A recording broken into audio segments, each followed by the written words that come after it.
By the time the sun set over the fields of western Maryland, roughly 23,000 men were dead, wounded or missing, more American casualties in about 12 hours than on any other single day in the nation's history, and the ground around a little creek called Antietam looked less like a battlefield and more like a place where a country had tried to tear itself in half all at once. That number is so big it sounds abstract until you shrink it down to what it really was. Bodies lying in crooked rows where corn had stood that morning, wounded men gripping canteens that had run dry hours before, officers staring at maps that no longer matched the earth under their boots. This is the bloodiest day in American history, and it did not begin as an explosion. It began in the dark, with men waking up inside their own fear. On the night of September 16, 1862, the air near Sharpsburg, Maryland, was thick with mist, and the low, restless sound of thousands of men trying to sleep, knowing that the next sunrise might be the last they ever saw. On one side of the Antietam Creek, the Army of Northern Virginia, commanded by Robert E. Lee, had pushed north into Union territory in a dangerous gamble, an invasion meant to relieve pressure on war-torn Virginia, feed his army in northern fields, and maybe, just maybe, score a victory on northern soil big enough to sway foreign powers and northern politics. On the other side stood George McClellan's Army of the Potomac, numerically superior, well supplied, and led by a man who, believing he was always outnumbered, always at risk, always needing a little more time to be ready, even when his own intelligence told him otherwise. Lee's army was tired and spread out. Parts of it had been detached to capture Harper's Ferry and guard mountain passes.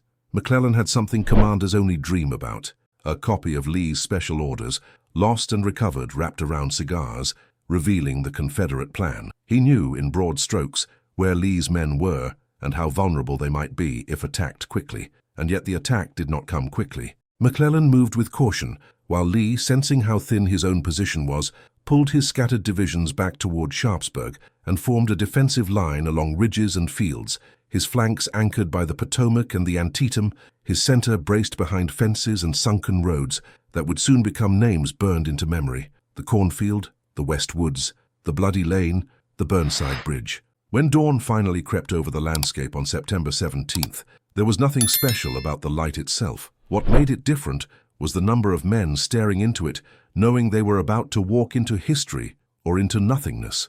On the Union right, Joseph Hooker's corps waited in the pre-dawn gloom, lined up near a patchwork of farms and a modest white church belonging to a small German Baptist congregation, the Dunkers, who preached peace and simplicity, and would wake up to find their chapel suddenly becoming the center of a storm. Hooker had orders to strike Lee's left, to roll it up, to hit with enough force that the Confederate line would crack open. He believed in hitting hard.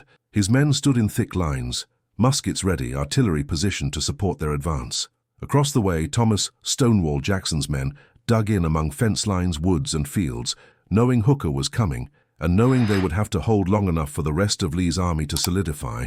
The landscape between them looked ordinary: rows of corn, patches of woods, a country lane. But there are mornings when ordinary ground becomes something else, the moment the first muzzle flashes bloom. As the first light spread, artillery on both sides began to fire, shells ripping through the soft dawn, turning quiet farm fields into echo chambers. Hooker's men stepped off into the corn, bayonets and flags rising above tassels, the stalks so high that many could barely see more than a few yards. Somewhere ahead, Jackson's rifles waited. Somewhere beyond, the little white Dunker church sat in the mist, like a witness about to hear a testimony made in screams and smoke. And as the first volley tore into the Union ranks, as corn was shredded into dust and men dropped where they walked, the countdown began, not on a clock on a wall, but in lives draining out of a divided nation as fast as they could be spent. The cornfield earned its capital letter in less than an hour. Hooker's attack slammed into Jackson's line in a storm of fire that turned that patch of ground into a place men would struggle to describe for the rest of their lives. Imagine walking into plants taller than your head, the stalks initially hiding you, then suddenly exploding around you as bullets tear through them, ears falling, leaves shredded, soil kicked up into a choking cloud that mixes with powder smoke until you can barely tell where the sky ends and the ground begins.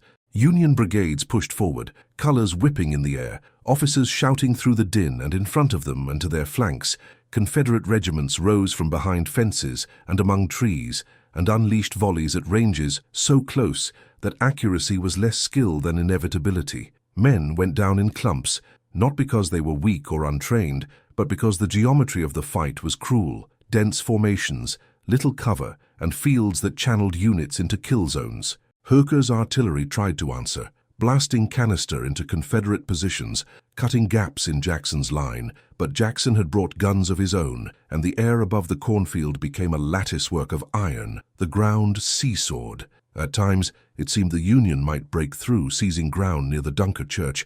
At others, Confederate counterattacks drove them back, leaving bodies piled along fence rails and in furrows.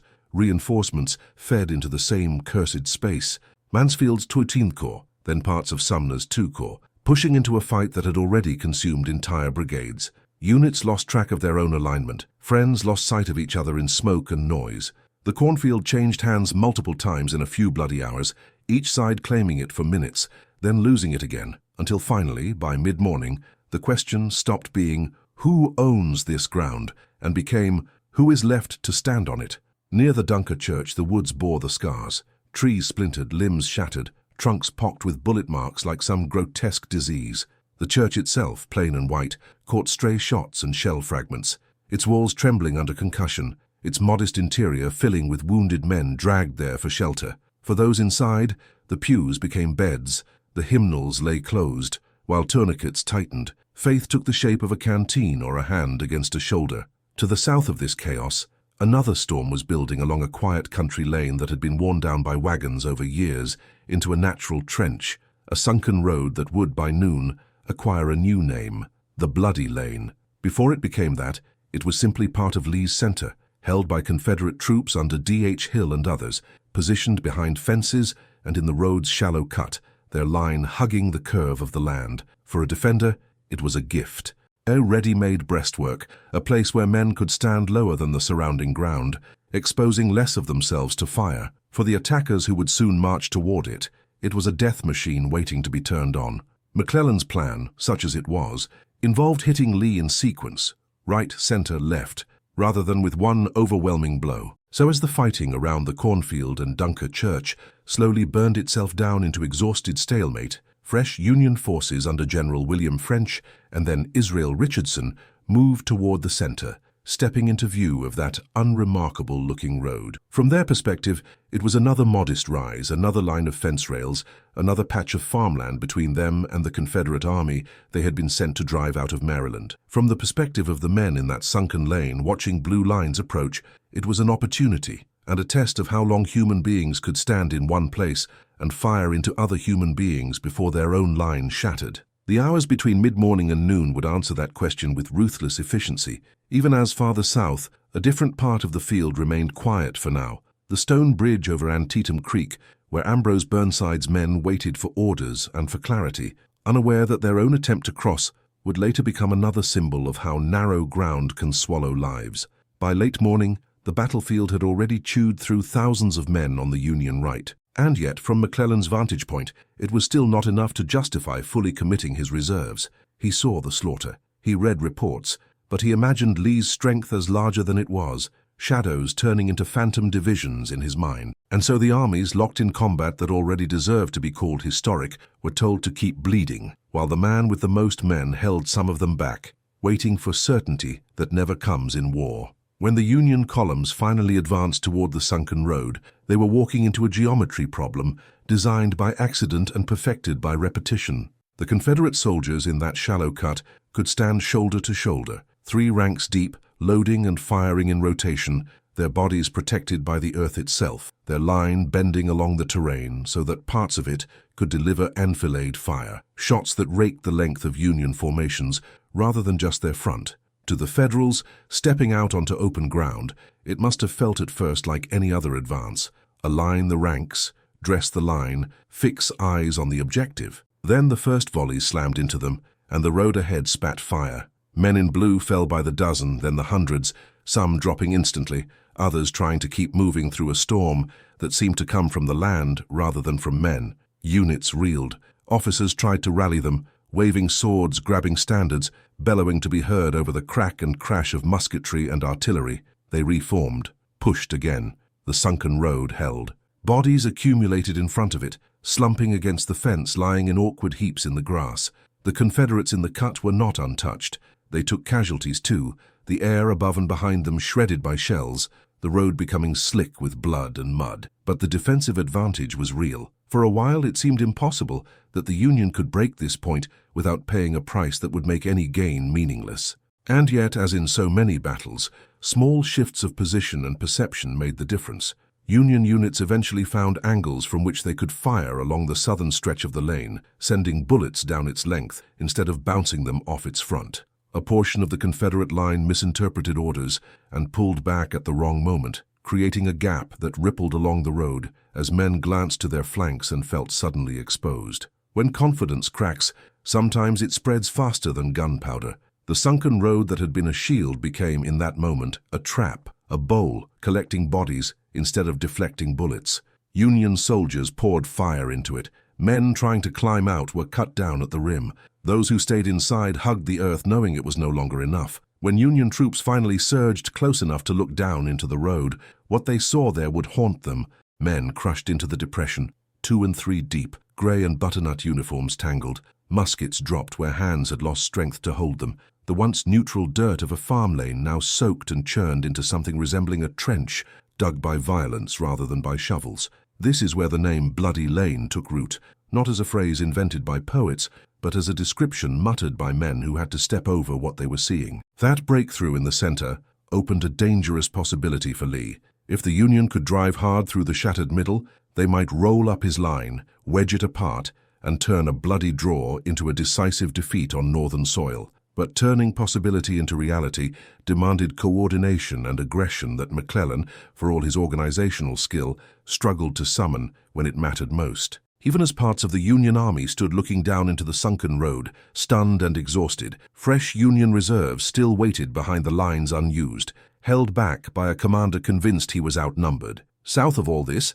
Burnside's 9th Corps finally moved seriously, against the lower end of the field, facing the stone bridge that would forever carry his name. The creek there was not large, but its banks were steep, its approaches narrow, and Confederate defenders under Robert Toombs held the far side with a small force positioned so cleverly that for hours it seemed they had multiplied. From the Union perspective, the bridge was a funnel. Units had to compress into a small frontage to cross, exposing themselves to rifle fire from elevated positions on the opposite bank. The first attacks faltered, then failed. Men crowded onto the approaches, jammed by terrain and killed in swathes while trying to push forward. The bridge itself became a target, its stone parapets chipped by bullets, its surface wet with the blood of men who had almost made it. Burnside's men could have tried fords farther downstream, and eventually some did, but the delay cost time that Antietam had none of. While the right and center bled and the bridge held out, Lee's stretched line clung to Maryland soil through a combination of good ground, skill, and the simple fact that his opponent had not yet decided to use everything he had. Finally, in the early afternoon, Federal troops forced a crossing, swarming the bridge and the surrounding fords, pushing the Confederate defenders back toward Sharpsburg. For a moment, the battlefield tilted. Lee's right flank was in danger of breaking. The Union left had a foothold on the western side of the creek. If Burnside could push hard and fast toward the town, he might cut off Lee's retreat to the Potomac, trapping the Army of Northern Virginia against the river. The bloodiest day in American history could have turned into the day one army ceased to exist. But as Burnside's men advanced, tired, disorganized, and slowed by the cost of taking the bridge, a fresh threat appeared on the horizon. A new column, marching hard, flags snapping, arriving on the field like a bad dream, right when Lee needed a miracle. The men marching into the late afternoon light belonged to AP. Hill's division, wearing the dust of a forced march from Harper's Ferry, where they had been detached on a separate mission and then hustled back when Lee realized he would need every musket at Antietam. They arrived on the Confederate right just as Burnside's attack was gathering what strength it had left, and slammed into the flank of the advancing Union troops with the brutal energy of fresh units hitting exhausted ones. For the men in blue who had just crossed Antietam Creek, struggled up the slopes and tasted the possibility of a decisive victory, the sudden appearance of yet more gray and butternut on their exposed side must have felt like some cruel cosmic joke. Lines that had been inching forward now had to pivot under fire. Confusion spread. Some units broke, others fought stubbornly, but momentum once lost is hard to reclaim, especially when the day has already fed on your stamina for 10 straight hours. By evening, the field had stabilized into something that did not look like a victory for either side. Lee's army battered but still on the Maryland side of the Potomac, McClellan's forces bloodied but still numerically superior, both armies clinging to their positions as darkness finally crept in and the sound of musketry tapered off into sporadic shots, then silence. It is in that silence that the phrase "the bloodiest day" takes on its real meaning, because only after the guns stop does the counting begin.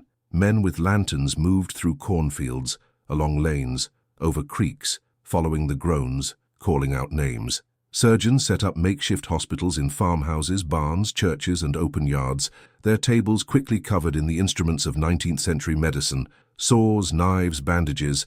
Basins of water turned pink and then red. The wounded lay in lines waiting their turn, some praying, some begging for water, some staring at nothing, shocked past language. For many, the greatest fear was not dying, but being left unseen in the dark. One more body, among thousands. When reports finally took shape, the rough tally was staggering: about 12,000 casualties on the Union side and roughly 11,000 on the Confederate, counting killed, wounded, and missing. Numbers cannot make you smell the field after that day, cannot convey the mix of burned powder, blood, churned earth, sweat, and the faint, ordinary sense of a landscape that had not asked to become a grave. But numbers matter when a nation tries to make sense of what it has done. On paper, Antietam could be called a tactical draw. Lee's invasion was checked. He would withdraw back across the Potomac, his hopes of a decisive victory on northern soil dashed. McClellan held the field, but had failed to destroy his opponent when he had the chance, a failure he justified with cautious reports